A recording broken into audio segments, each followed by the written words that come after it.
objectives as discussed at the last session with Council. We've added some narrative that we'll share and go through and make sure that it reflects Council's wishes. We'll talk up to the vision and mission and guiding principles that again were discussed in the last working sessions. And then I'll defer back to Anna Marie and Shelley to talk about next steps. So of the emerging strategic themes and priorities, I'm not going to focus in on the specific objectives because I think Council's very familiar with them. But what's new for this evening is some of the narrative and the prose that we've assigned as directed by Council. And just want to validate that this indeed reflects the direction that Council would like to see reflected. So in terms of the pillar for equity, inclusion, and a sense of belonging, what we've said is that in creating a city that supports a strong sense of belonging and access to opportunity for all, we recognize that our operations, programs, and approach to service delivery should consider circumstances and solutions that respond to systemic barriers. And if I can go through this, or if you have questions with each pillar or comment, whatever works best for you, Mr. Mayor. Why don't we get through it and then go back if Certainly. people see necessary? Okay. Whoops, wrong one. And with respect to the pillar for sustainability and the environment, the City of Waterloo is committed to environmental, economic, and social sustainability. It recognizes its leadership role in minimizing its environmental impact, prudently managing financial resources, considering current and future needs, and creating processes, systems, and relationships that promote social sustainability and actively contribute to a healthy and livable communities. And the strategic objectives have been updated to reflect the input of Council, especially draw your attention to number 2, enable bold local actions to address the climate change crisis. With respect to our third strategic pillar, safe and sustainable transportation, what we've arrived at is safe and sustainable transportation exists when all users and all modes of transportation are able to share roadways and trail systems safely, when traffic speeds respect the safety of the community, when policy and planning supports the development and maintenance of sustainable infrastructure, and when more residents are able to rely on sustainable modes of transportation, such as public transit or active transportation, to get where they need to go. The fourth pillar, healthy community and resilient neighborhoods. Investing in the capacity of people to work together to resolve challenges and maximize opportunities helps to build healthy, resilient neighborhoods that collectively form our community. The city is committed to continuously creating and improving physical and social environments and to enhancing resources to foster collaboration, community pride, healthy neighborhoods, and strong community. And we've certainly seen that reflected in the earlier presentations this evening. Fifth pillar is infrastructure renewal. And we know that careful, future-focused planning ensures that the city can respond to infrastructure needs today and into the future, ensuring that the city maintains existing infrastructure while planning for new growth and development. Our sixth pillar, economic growth and development. The goal being to foster a robust and diversified economy. The goal of economic growth and development is to create a diverse economy that works for all, where all can work. The city is committed to placing emphasis on fostering job growth that maximizes opportunities within the local labor market through the provision of employment that aligns with supply and demand. So I'll just, are there any questions or comments? The intent of presenting this evening is to validate that the prose that we've added does in fact reflect Council's wishes and the direction that we wanted to move in. There are the goal statements, so we had some discussion whether or not we wanted to include goal statements and the narrative prose, so there may be some thoughts on that, but we wanted to put both before you for your consideration. Any comments at this time? Oh, Councillor Hammer, Councillor Bodley. Thank you. Margot, thank you for the review so far. I think you've done a fairly good job at trying to look at all the information that we had suggested and put together. And I like a number of the wording changes that you've made. I do think it's helpful to have both the goal statement and also the narrative to answer that last question. One thing that's striking me a little bit, and perhaps it's something that will come in next step kinds of things, I'm still struggling a little bit with the objectives being measurable. And how are we going to know that we've made a difference? So I won't go through each one of them, but it's just a general comment that we need to be able to say 3 years from now, what difference did we make? And I'm not sure that we're there quite yet. And that may be a step that's still coming. And actually, concurrently, what has happened is we've developed a business planning template tool that those key performance measures are embedded in that tool. So it certainly feeds up to the strategic objectives and would support the creation of a community dashboard, for example. Council could determine that of these key performance indicators, these are the metrics that we would like to publicly share on an ongoing basis to track progress. So that connection is there, but that is, for the time being, has been more staff focused in terms of supporting the development of departmental business plans. Okay, great. So still more to come on that one through you, Mayor. Thank you. Councillor Bodley, please. Through you, Mayor Jaworski.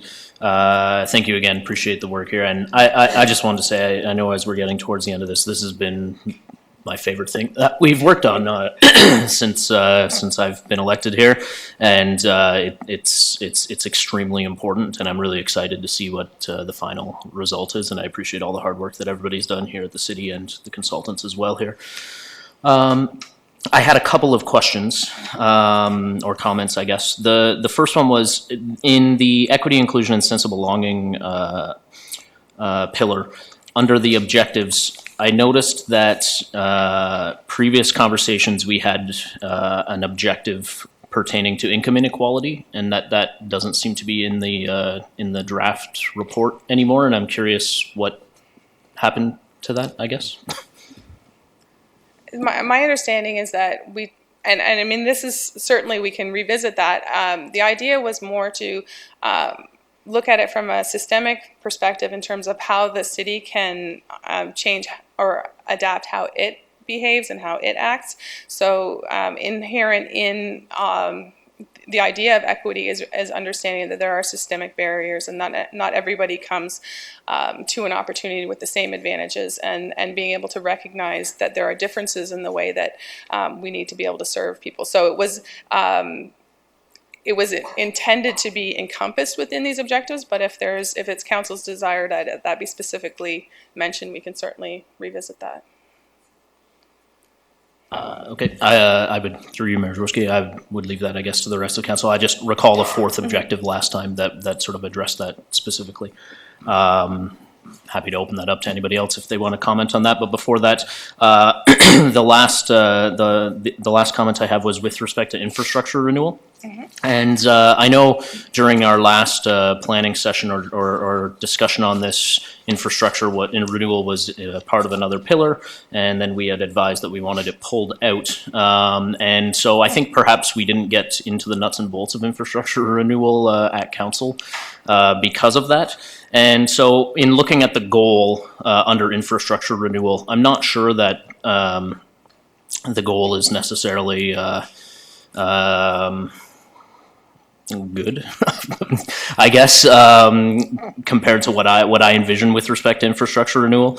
And in particular, personally, I would like to see something talking about the fact that we have an infrastructure deficit at this point in time. Right now, ensuring infrastructure needs through effective planning, while an appropriate goal, doesn't really address the particular issues that we're facing from my perspective with respect to the deficit that we're dealing with in terms of infrastructure. And in that vein, I noted that we didn't talk about engagement strategies underneath that within the objectives for infrastructure renewal, which may well be fine. But if we're not talking about it as a specific objective, I would like to see it within the goal, something that talks about the infrastructure deficit and addressing the infrastructure deficit through effective planning and community engagement. Something to that effect would be my perspective on that. But again, I would open that to my colleagues on council for discussion. Just for clarification, can you tell me, in terms of deficit, do you mean capacity or deficit in terms of the ability to maintain, in terms of managing, maintaining, and upkeep? Through Mayor Jaworski. Specifically, I think of... Questions afterwards. I think staff know where to find counsel. Yep. So we're good. Thank you. Okay. And then Council had an opportunity to provide input on revised vision, mission, and guiding principles. So this is really just to review and confirm that reflects Council's final discussions around vision, mission, and guiding principles. So the vision statement for Waterloo. Waterloo is an equitable community that leads the world in learning, discovery, and caring. The mission statement has been updated to reflect the following. The Corporation of the City of Waterloo is committed to supporting sustainable growth, equity, and an inclusive, vibrant community through the delivery of service excellence. We are supported in this effort through a team of volunteers, staff, and elected officials that share a commitment to fiscal responsibility, healthy and safe workplace, effective engagement, and personal leadership. And with respect to the guiding principles that have emerged through our work together, we've added some additional pros to try to put some behavioral statements to these guiding principles. So of the guiding principle of equity and inclusion, the aim of equity is to ensure that everyone has access to equal opportunity and benefits. This principle recognizes that treating everyone equitably requires an acknowledgement of unique circumstances and taking steps to eliminate systemic barriers. An inclusive city is one that recognizes and values its differences and diversity in planning, decision-making, and service delivery. And the thought with guiding principles is that they are the overarching theme that impacts all decisions and all activities of the city. Sustainability, again, another guiding principle, refers to the concept of meeting present needs without compromising the ability of future generations to meet their own needs. Sustainability considers environmental impact as well as impact on social and economic resources. Fiscal responsibility is a third guiding principle. Entails operating within a framework and policies and processes intended to improve fiscal outcomes and support longer-term financial health in an environment of transparency and objective measurement. Healthy and safe workplace begins with a commitment to offer an environment that promotes a sense of physical and mental well-being, a sense of personal accomplishment that comes from a job well done, and recognition of contribution to the corporate vision.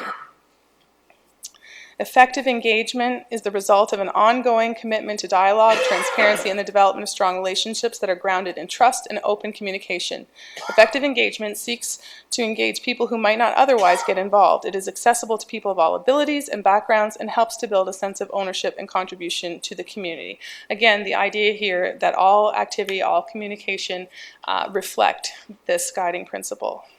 Personal leadership deals more internally within the corporation, but is exemplified by agents of positive change who are passionate about growing themselves and those around them to achieve success. The City of Waterloo is committed to supporting its employees to develop and demonstrate the qualities of leadership that enhance effectiveness, efficiency, and the delivery of service excellence.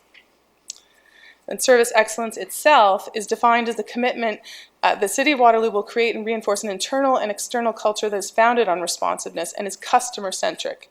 Embedded in this principle are service standards, performance measurements, and a commitment to continuous improvement.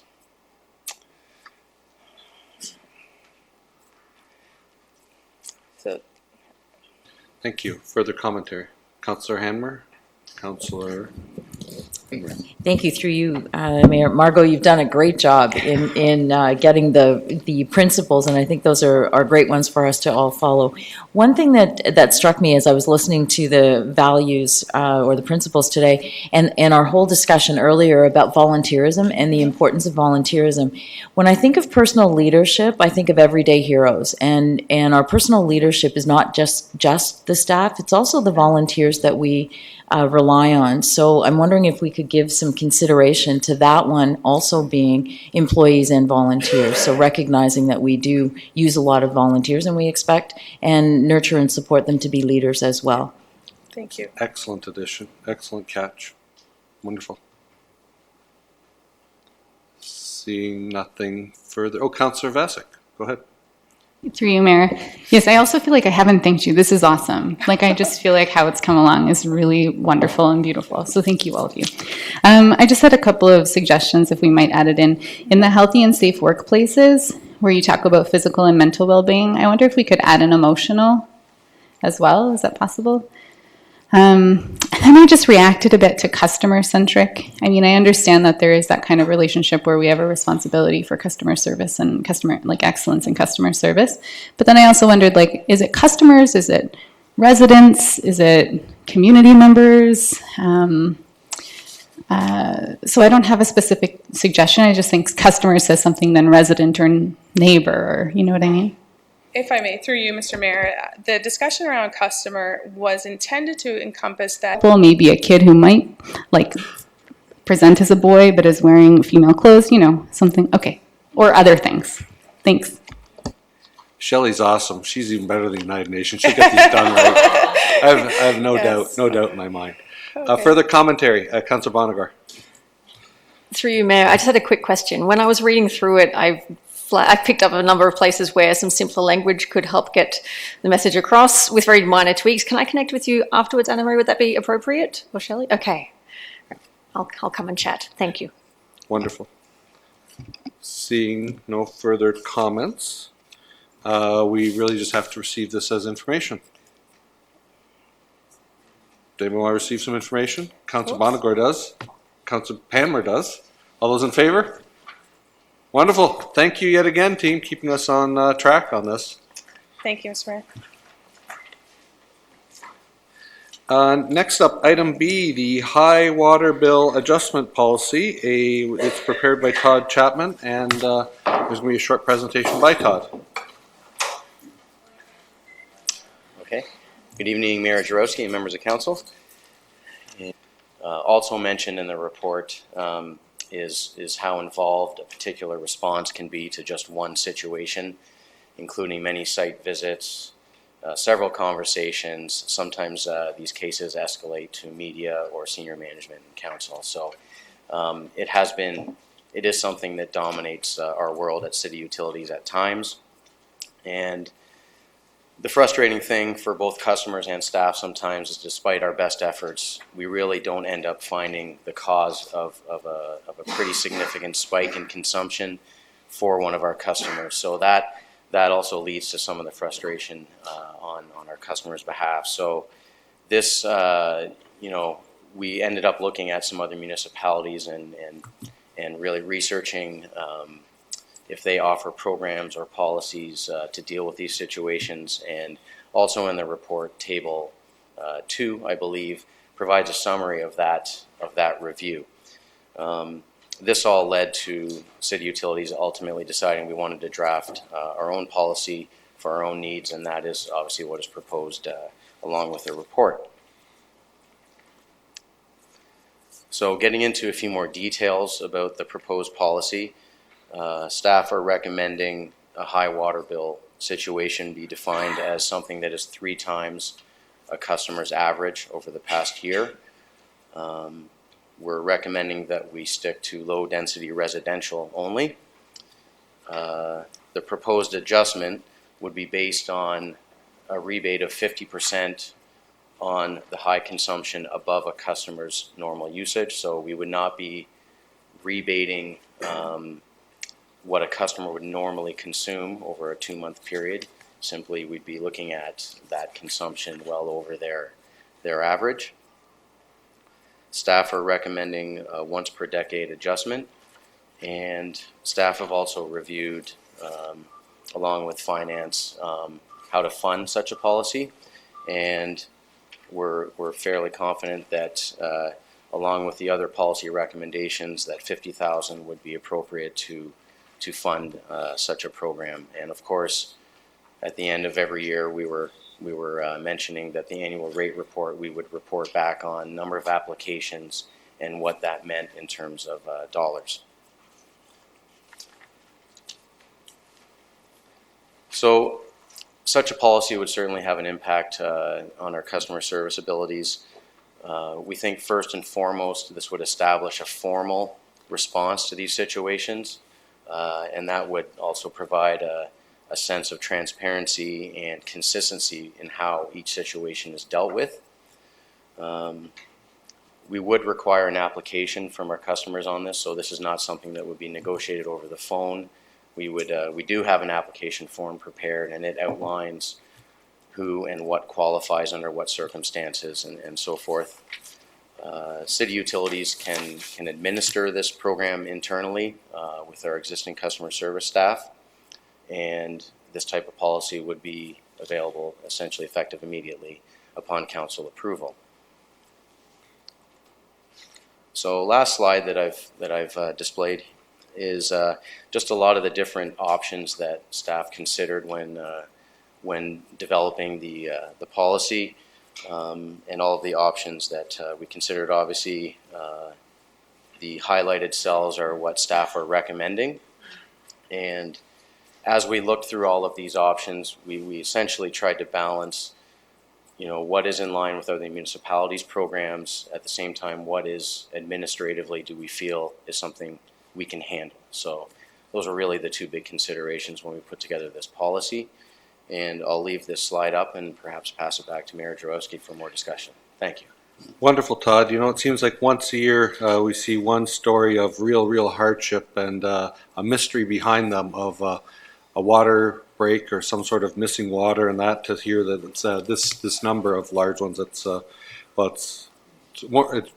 good to hear that. So now that we have a policy, but open up to questions from council on what we see here. Yeah, Councillor Bodley. Through you, Mayor Jaworski, I'm curious if maybe you could give me some. I know we have 416 on average over the last 5 years that meet that 3 times threshold that we're looking at here. Can you give me practically what typically is happening in that scenario where somebody is 3 times above the average? Yeah. Most often the two culprits are toilets and water softeners, and that's certainly something that we try to troubleshoot. But as I mentioned, for this, and that we're not looking at increasing rates at this point in time for that purpose. But do we have any data or analysis from any of the other municipalities? For Hamilton's been since 2015. Do we feel like that's appropriate? Mm-hmm. I'd hate to see this at some point in time going to all ratepayers to cover the cost of this. Right. Sure. So through Mayor Jarowski, without naming the municipality, another municipality that is a very similar size to ours has had this program, a similar program, since 2016, I believe. And from what we understand, they usually hit about 25,000 on any given year, or they haven't exceeded 25,000, and they budget approximately 60,000. Councillor Bonagor. Through you, Mayor Jaworski. I'm just curious about how you chose some of these policy options in the menu. For instance, with the number of invoices eligible, given that a resident might get this bill, they've got 90 days to contact the city and then maybe try and get repairs, try and get the rebate. In that time, they still have the leak, they still have the unexplained thing. So why did you choose 1 instead of 2 invoices being possible? Okay. Through Mayor Jarowski. Yeah. Hard written in stone that can't be changed. Further questions from council? Seeing none, I'll look for anybody to move it. Councillor Veith, Councillor Hanmer. All those in favor? All of us, thank you. Okay. And thank you very much for bringing this forward. I know that's, like I said, there's a hardship in our community when some people get those pool-sized bills that are mysterious, but I do know for a fact of using our automated metering system and watching. I had a toilet that was leaking once, and I watched the water that was going through it on a day basis, and it was simply enormous. A small leak was an enormous amount of water. So anyway, thank you, Todd. Next up, item C, it's the park amenity upgrades, release of capital funding, a report prepared by Andrea Basler. Andrea's here for any questions. If anybody has any questions for Andrea. Councillor Veith? I'm really happy to move this motion. I'm so excited for the upgrades that are coming to my ward. So thank you for being here and for all the work on this. So happy to move the motion. Anything further? Councillor Bodley? I had a question if I could. Absolutely. Do you want to second it too while you're at it? Sure. Okay. Cool. Excuse me, through your Mayor Jaworski. Can you maybe give me a little bit of understanding of how the decision-making process goes on, reading the project priorities by ward? Very interesting. Lots of awesome things that are happening here, but I'm just curious if you could explain maybe the decision-making process for how that goes forward. Mayor Jaworski. It's a report prepared by Gavin Vermeer. Anybody has any questions? Assume not. You move it? Moved by Councillor Freeman, seconded by Councillor Bonagor, since your ward. All those in favor? All of us, thank you. Items E and F are relatively on the same topic. So we have Bill 108, More Homes, More Choice Act 2019, Impact on Development Charges, and Bill 108, More Homes, More Choices Act 2019, Impact on Land Use Planning Systems. Two reports prepared by, we have Michael, Philippa, Joel, and Janice. Questions from council? You ready? Go ahead. We have to move an alternative compilation motion, and I'll look for a seconder and then speak to it. Done. First, that Corp 2019-043 and IPPW 219-043 be approved. Two, that council supports the province's goals of improving access to different types of housing, including more affordable housing, but strongly disagrees that Bill 108 in its current form will achieve them. Three, that council is concerned that Bill 108 in its current form could put at risk our city's finances and ability to provide parkland and community facilities, including the East Side Library.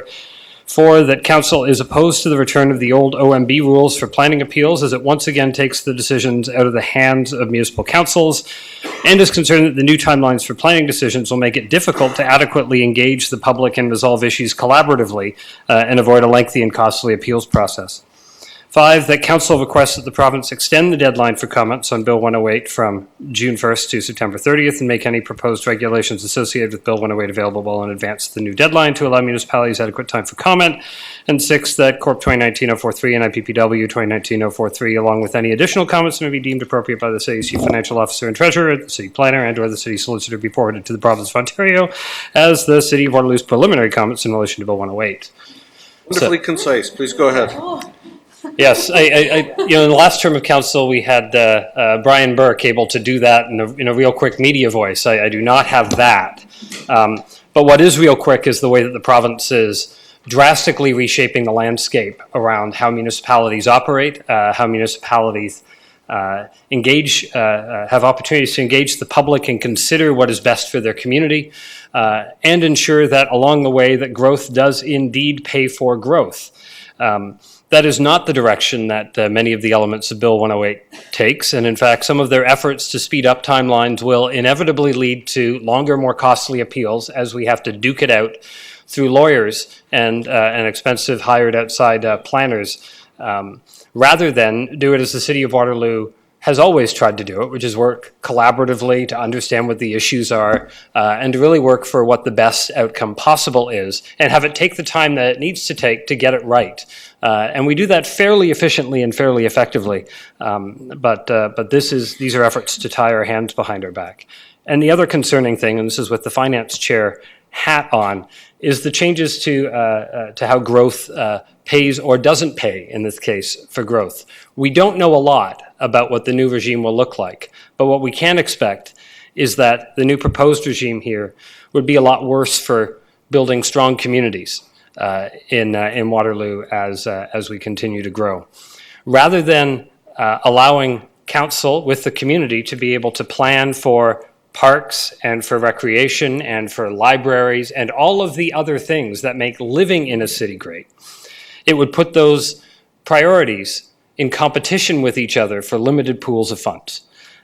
And that is a problem that has not been acknowledged or identified by the provincial government and needs to be highlighted and addressed. So I built this new recommendation on the backs of a couple of things. One, the very detailed staff reports here in identifying specific concerns here in Waterloo, projects that we have long planned for but are not funded if we're no longer able to collect those funds. And two, from resolutions put together, Mayor, from the large Urban Mayors Caucus that met with the minister last week, and they put out, I think, some very good recommendations. The good news is, today the province walked back on at least in-year funding changes, mostly affecting the region. So it is possible for highlighting these issues and the perhaps unintended consequences, if I think charitably about the intent behind these, to be reconsidered and walked back before they do severe damage to the future communities that we all try to build together. Councillor Bonagor, do you have any comments since you're a seconder? Or are you okay?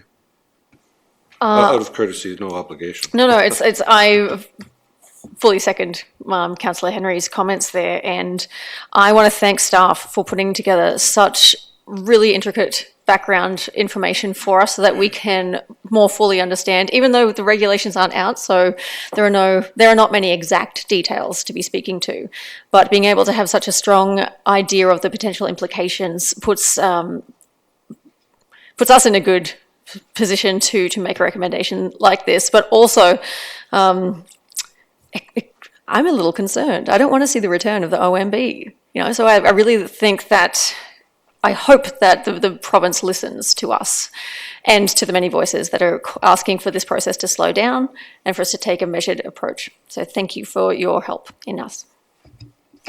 Further commentary, actual questions for staff? Councillor Bodley? Further commentary, if I can, through your Mayor Jaworski. Again, just thank you, Jeff, for the revised recommendation here. I fully support it. I want to highlight the second point in there, that we definitely support the goal of improving access to different types of housing. That's exceptionally important. We all agree with that. It's just that we dispute some of the finer points within Bill 108 that maybe are not even fully released yet. And one of the things that I just want to point out is the idea of prioritizing certain types of infrastructure over other types of infrastructure in terms of city building is really problematic to me. And even the commentary of calling certain things, quote, soft services does a really strong disservice to what makes our city great and other cities great. Parks, libraries, outdoor rec, indoor rec, these are not arbitrary things. These are things that make the city what it is. And so if we're not asking developers who are coming forward to contribute to the growth that they're bringing to our city to help grow these services for all of our community, then that means we are going to have to increase taxes on the rest of the community to fund that difference. And I don't think members of our community would be very happy with that. And so I just wanted to point that out and, again, appreciate the resolution there, Jeff. Thank you. Now, just to, I think, put a finer point on it, if you look out here to our council chambers, yet again, we're filled tonight, and it's for, I suspect, the informal public meeting which we're having on Westmount Road. And if you look at the new timelines that we're facing, if Bill 108 goes through, it would be surprising. This could be an historic night. This could be our last ever informal public meeting, a chance for everybody to have a quick peek at the plans that are going through, because there will not be time for it in the new rules. And that would be very sad. The informal public meeting is something the City of Waterloo does, so that everybody can have an earlier look at the applications, at what's going through, see what's going on in their community and their neighborhood. And there probably would not be time for it with the new rules that are going through. So we have a motion on the table. I see no further questions. I'll call the question. All those in favor? It's all of us. Thank you. And thank you to the teams for, yet again, putting in a great rush on a commentary for this bill of the province.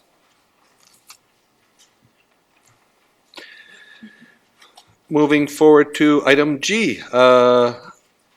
Zoning bylaw amendment Z1902 to remove the holding symbol from 229, 231, 235, 239, 249 Albert Street for 239 Albert Inc. And it's a report that was prepared by Dominic Simpson. There is one delegation, Megan Garrity from GSP.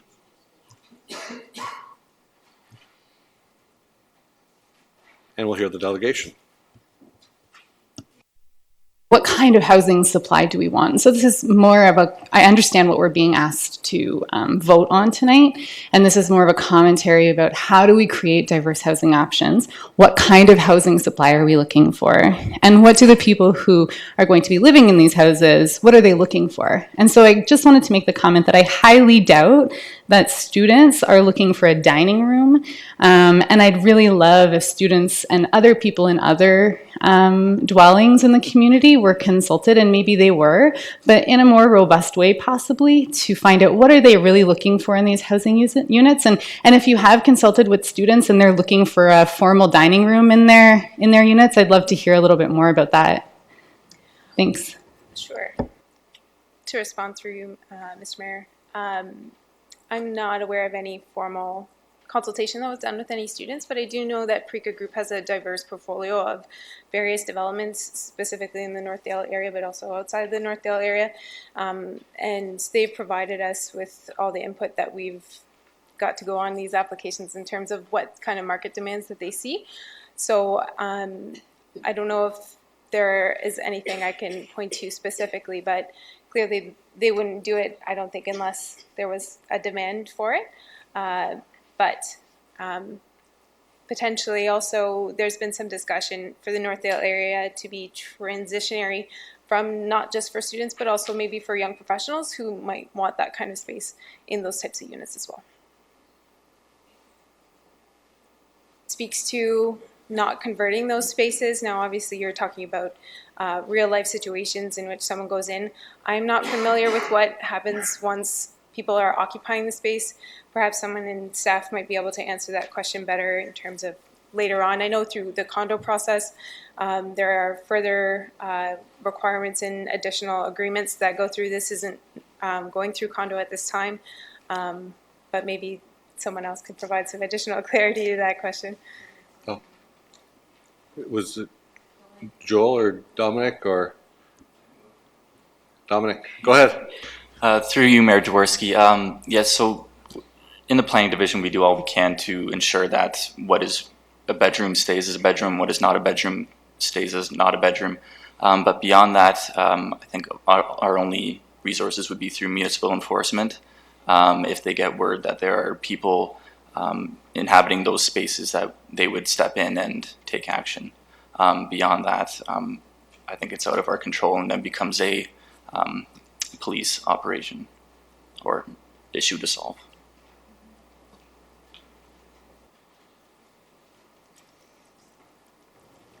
Mr. Rapp. Certainly, in addition to what Dominic mentioned, is that we can structure condominium agreements, we can structure zoning bylaws, but we have no legal way to gain access to the units themselves. So there is a reliance ultimately. It's the same with a single detached structure as with an apartment building, that you are hopeful that everybody is acting and behaving within the law or the condominium agreements and all those things. But as noted, we do not have legal access to the units themselves. If there was a fire or something that occurred, then I know fire would take a look at it and see what had occurred, and if there was another unit, another kitchen facility, things like that might occur in the community, then we would be apprised of it. But unless there was an incident, we have no legal way of getting into the units themselves.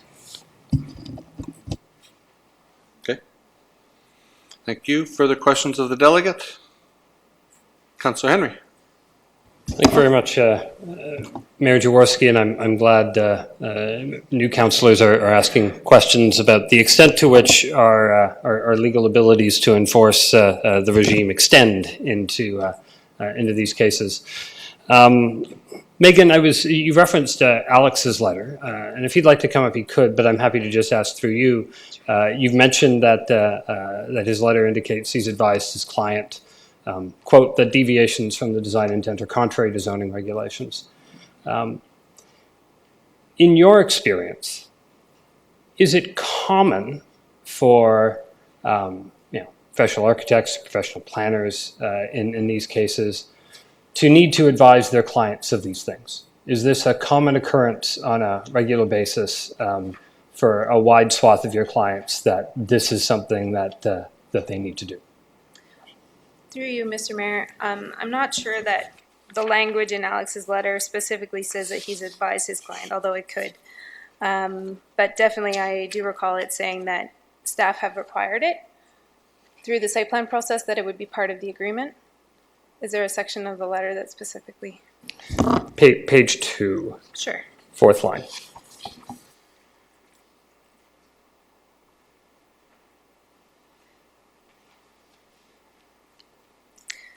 Right. I think in this context, they were advising their clients that this was a requirement of the agreement, which isn't typical. I think it's kind of a new thing that was required for the agreements. I think pre-group is well aware of the situation. There have been several other discussions and other applications regarding bedrooms.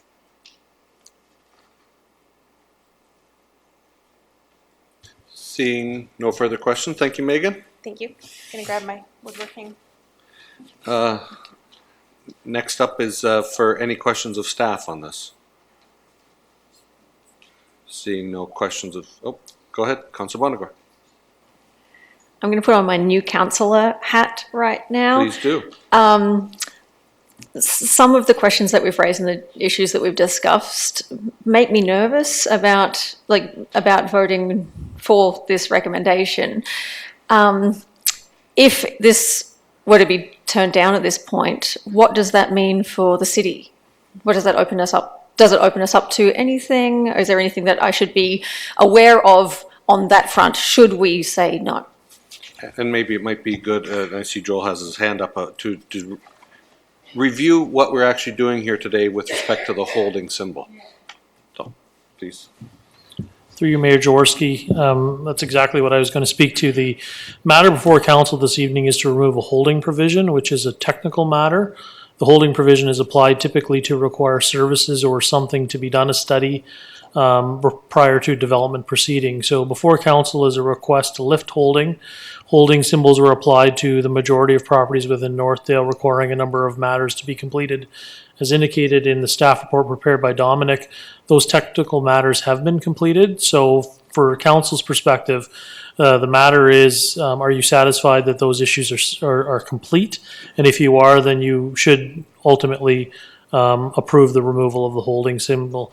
If council were to deny the requirement, the applicant would have the right to appeal to the local planning appeals tribunal, and the matter would then proceed towards those legal proceedings.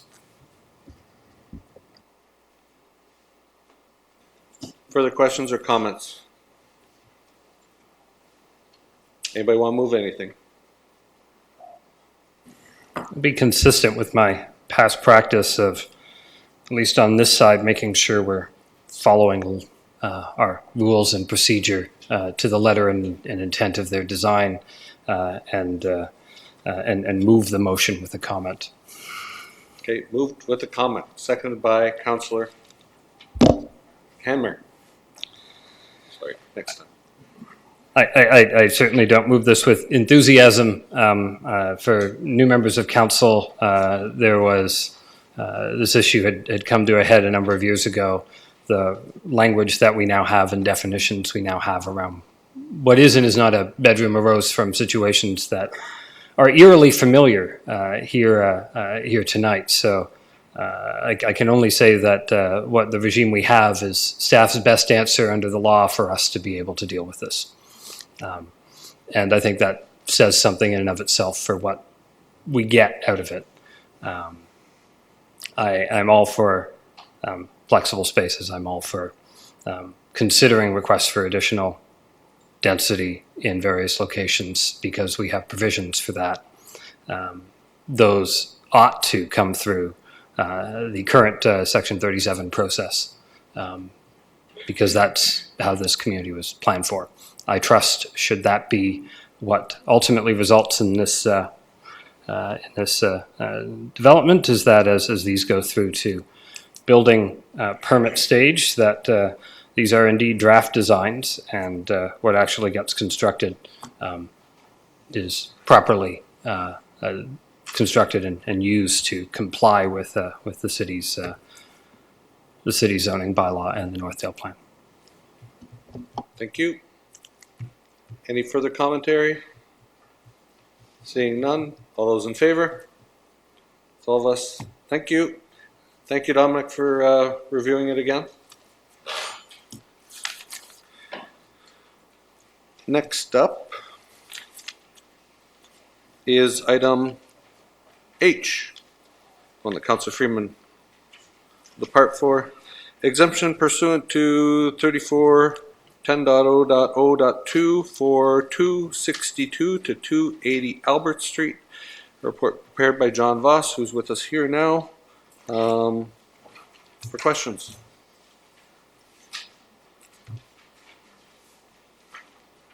Seeing little enthusiasm for questions. Is anybody enthused about the recommendation? Moved with a comment from Councillor Henry, seconded by Councillor Bodley. Go ahead. I think this is as intended. We'd scoped our exemptions to allow us some oversight over what was coming. The only reason this is coming is because most of the amendments are really because our newly approved zoning bylaw has not yet been fully adopted through appeals, and the ones that remain are combined, mean it would come through a zoning bylaw amendment process rather than to committee of adjustment where it could have proceeded quickly.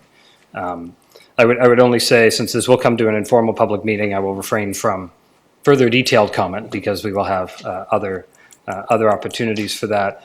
I'd simply observe at this time ahead of that meeting that the double driveway on Hickory has, maybe these are our own rules, appears to be very, very wide turning radiuses, and doubled up means there's a long stretch where there appears to be some conflict with pedestrians on our green street. So I'd ask us to make sure that we're taking a look at that as this comes through the process. Thank you. Seeing no further questions, I'll call it. All those in favor? All of us, thank you. Welcome back, Councillor Freeman.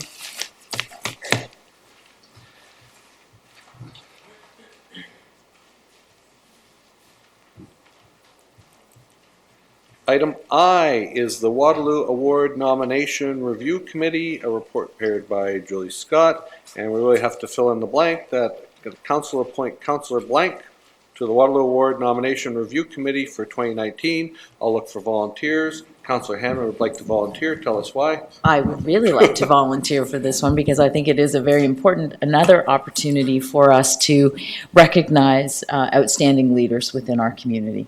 And do you have experience in this area? I certainly have a little bit of experience. I was very fortunate in nominating the recipient of the award 3 years ago, Robert Henning, who started the Waterloo Girls Minor Hockey, and we are now 17 years strong because of Robert's vision. Wonderful. Anybody else looking to volunteer against Councillor Hanmer? Seeing none, somebody would like to move it perhaps? Councillor Bonagor, Councillor Vasic. Any discussion? All those in favor? That's all of us. Thank you. Thank you. Item 11. Wow. Where does the time go?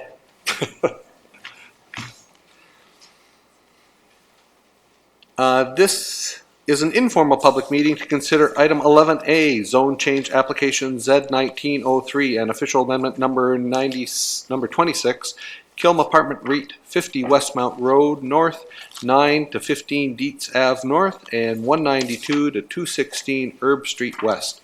There will be no decisions made tonight. Council and the public are seeing this application for the first time. Council is looking for feedback from interested parties with respect to this application.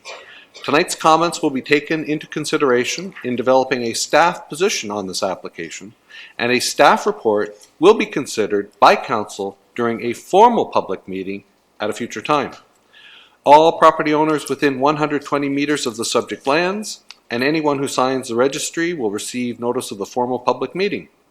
Anybody who wants further notice of this application, including the formal public meeting and passage of any bylaw, should sign the appropriate registry located on the desk at the rear of Council chambers.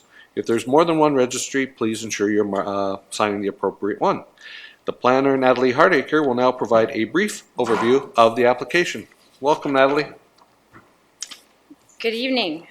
Good evening, Mayor. The applicant is requesting that the maximum height along Dietz be limited to 40 meters. And that is what it is today? Correct. Okay. Thank you. Questions from Council? Councillor Bonagor? Through you, Mayor Jaworski. I'm just hoping you can help us kind of situate this development in the surrounding neighbourhood. So when we're looking at a lot of the towers, they're largely along Herb going on to Dietz. Urban Dietz are pretty much the residential streets that are around this development, but I understand that Herb has been set as a corridor, one of our major development corridors. So can you please remind us of the zoning, if you know it offhand, on the other side of Herb? Like, what could this be surrounded by? Currently, there's a mix of like low houses and some mid-rise apartments, I understand, but can you give me an idea of what that's zoned for? Through you, Mayor Jaworski, to Councillor Bonagor, it's a bit mixed.